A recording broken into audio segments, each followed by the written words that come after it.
Defense against attacks will always be a balance between usability and security. That has to be your personal risk decision. Some of the mitigations to defend against disk encryption's attacks simply aren't possible in combination with easy usability given the technology options. Let's remind ourselves what disk encryption is absolutely for. It's to protect you from when your adversaries can gain physical access to your device. Nothing more. We're talking about disk encryption here. It protects you from when your adversaries can gain physical access to your device. With a solid choice of a crypto system setup in the ways that I have described, your adversary will find it very difficult to get access to your data in most cases. But if the attacker can physically access the device and then you use that device afterwards, then chances are they will be able to get access. This is one of the biggest risks. The first mitigation is therefore preventing that physical access from your adversary in whatever way that you can possible. Preferably store your device physically secure or hidden away. If you suspect someone might want to tamper with your machine, you can set up an alert to notify you. What I'm talking about here is maybe pop it in a safe and place a barely visible item somewhere like a hair on the device or on the safe. Make sure it can't be blown off and see if that item moves. Also, clear nail varnish is one of the classics that you use. Just a slight dab, and then if that is broken, you can see that it's been tampered with. Anything really that can alert you to the tampering. If you suspect the device has been tampered with, do not use it. Do not enter any of the authentication information, or maybe if you have a hidden operating system or volume, you could choose to open it as a decoy because you know that someone has tampered with it, which then may later help you with plausible deniability, but then after, stop using the device and certainly don't open the real volumes. So don't leave your device unattended and the screen unlocked, even if you're going away for just a minute. If you are very concerned, you need to always power down the device even if you're away for just a few minutes. Then even a locked screen isn't good enough. Or just take it with you.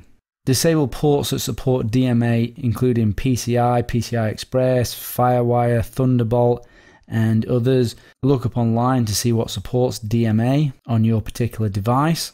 You can disable DMA in the BIOS, which is superior to disabling it in the operating system, which you can also do as well. Some people and companies use superglue to prevent access to the ports, but that's obviously quite extreme because then you won't be able to use those ports. All depends on your personal threat landscape.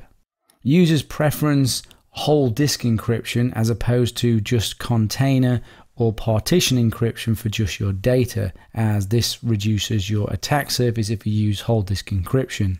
Or as an alternative, you can partition up how you do your whole disk encryption. You have multiple encryptor partitions. So for example, you encrypt your system partition and then you have separate data partitions with separate keys and or separate technology. Always use pre-boot authentication with whole disk encryption. Most encryption software offers that now. Use multi-factor authentication if you can, including tokens and keys. If possible, encrypt the bootloader as I've shown you, and or place the bootloader on an external USB so it has to be inserted. Use secure boot and TPM where possible and available. And unfortunately, you have to avoid solid-state drives if possible, as these use the trim command and wear levering. I know SSDs are much better, but you are a little safer with mechanical devices, so if it really matters, stick with mechanical drives. Don't put sensitive data onto a device until it is encrypted. Some crypto systems can leave traces of this clear text even after it has been fully encrypted. So you need to encrypt it first, then put sensitive data on it. If the cold boot attack particularly concerns you, you can consider using this, which is Tresor. Tresor is a secure implementation of AES encryption, which is resistant against cold boot attacks. The basic idea behind this implementation is to store the secret key inside the CPU registers instead of in the RAM, which Mitigates the cold boot attack against memory, obviously, so that's an option. Alternatively, you could make accessing the memory and removing it much more difficult. You can tape up the device, superglue the screw heads, glue down the memory case, glue down the memory itself into the board. All of this will delay an adversary from being able to get the memory out. The longer it takes for them to access the memory, the more degraded the memory will be. Also, I've not seen much research on successful cold boot attacks against DDR4 memory. That doesn't mean it isn't possible, but is likely to be more difficult. So that might be a better option, DDR4 memory. Where you have the functionality to do it, enable power on self-test or post in the BIOS. This is a self-checks, it overwrites the RAM, which will mitigate the cold boot attack. Most devices have the ability to set a BIOS boot password, so you are prompted for a password immediately by the BIOS. Enable this.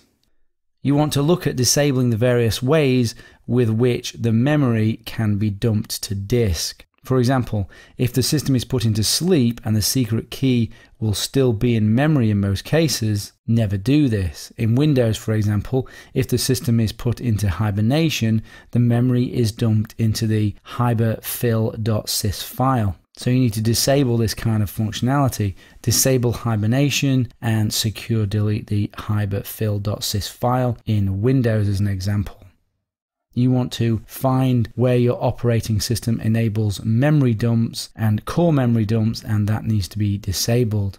If you are using just encrypted partitions or containers as opposed to whole disk encryption, you need to consider that the swap file might contain sensitive information, swap file or virtual memory file. In Linux, it can be encrypted using LUKS or eCryptFS setup swap. Swaps can be disabled in Linux and Mac, but it's not recommended in Windows to disable.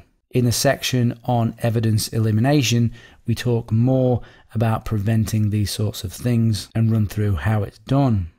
Even if you're not using Decryption, the documentation, which was originally from the TrueCrypt product, on its precautionary measures to take with disk encryption is well worth a read, even if you're not using Decryption. So I recommend checking that out.